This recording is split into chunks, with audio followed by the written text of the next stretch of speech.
श्री शिवाय नमस्तुभ्यम। आप सभी का दिन शुभ हो, मंगलमय हो। आप सभी को सावन माह की हार्दिक शुभकामनाएं। सावन माह में शिवलिंग पर एक लोटा जल, गंगा जल, बेलपत्र चढ़ाने से भोलेनाथ शीघ्र ही प्रसन्न हो जाते हैं और अपने भक्तों की मनोकामनाओं को शीघ्र ही पूरा करते हैं। तो दोस्तों, शिव हिंदू धर्म के सबसे प्राचीन और लोकप्रिय देवता माने जाते हैं। आज आप लोग सुनेंगे शिव महापुराण के प्रथम अध्याय को, जिसमें बताया गया है किस प्रकार महादेव ने अपने भक्तों की रक्षा की थी, उनकी मनोकामनाओं को पूर्ण किया था।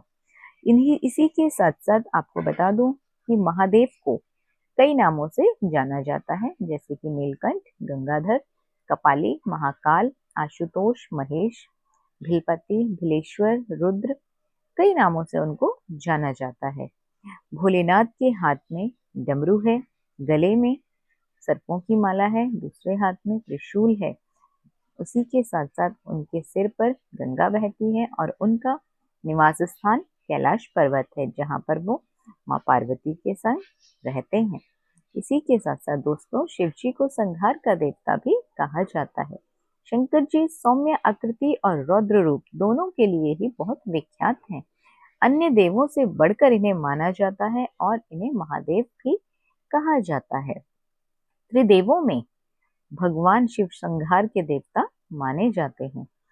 भोलेनाथ एक ऐसे देवता हैं जो एक लोटा जल से ही शीघ्र प्रसन्न हो जाते हैं।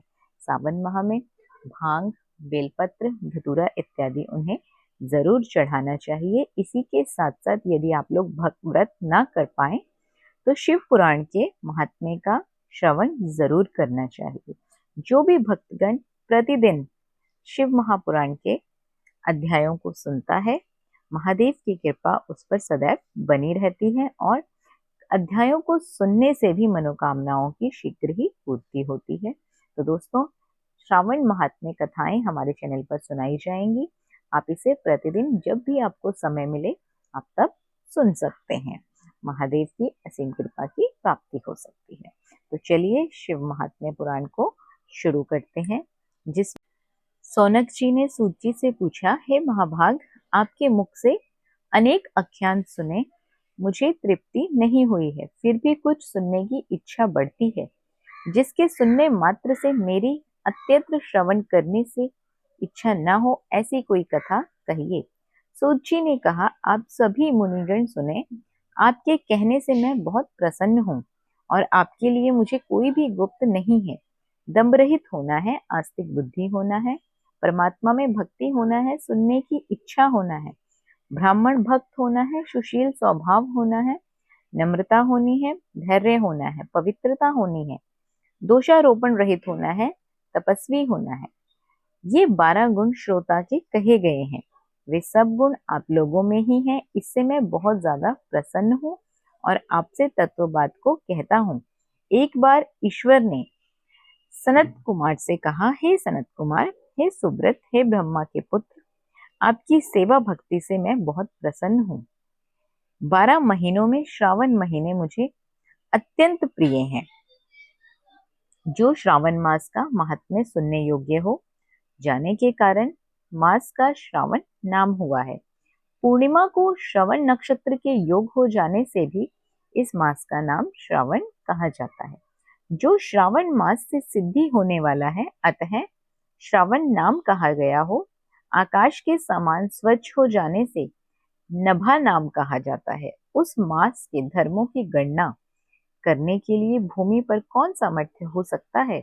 जिसके संपूर्ण फलों को कहने के लिए ब्रह्मा हुए, जिस श्रावण मास के महात्म्य को देखने के लिए इंद्र हुए, भगवान अनंत ने जिसके फल को कहने के लिए 2 सहस्त्र जीवा धारण की हो, अधिक कहने से क्या। इस मास को देखने तथा कहने में किसी का सामर्थ्य नहीं है। हे मुने, अन्य मास इस मास की कला को भी नहीं प्राप्त कर सकते। संपूर्ण मास व्रत रूप है, सारा श्रावण मास धर्म रूप है। इस महीने में कोई भी दिन व्रत सुनने नहीं देखा गया। इस मास में सब तिथि व्रत करने वाले हैं। हे सनत कुमार ने कहा, हे भगवान, आपने जो कहा इस मास में कोई भी दिन व्रत शून्य नहीं है, इस महीने में तिथि भी व्रत शून्य नहीं है।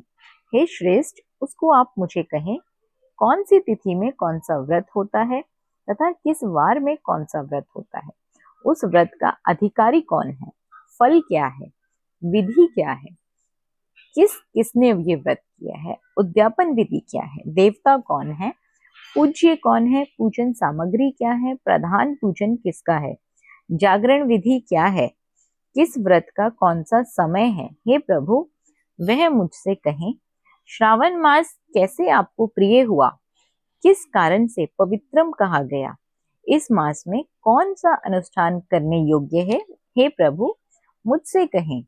आपके समक्ष मुझ मूर्ख को प्रसन्न करने का कितना ज्ञान हो सकता है। पूछने से जो रह गया वह सब आप मुझसे कहें।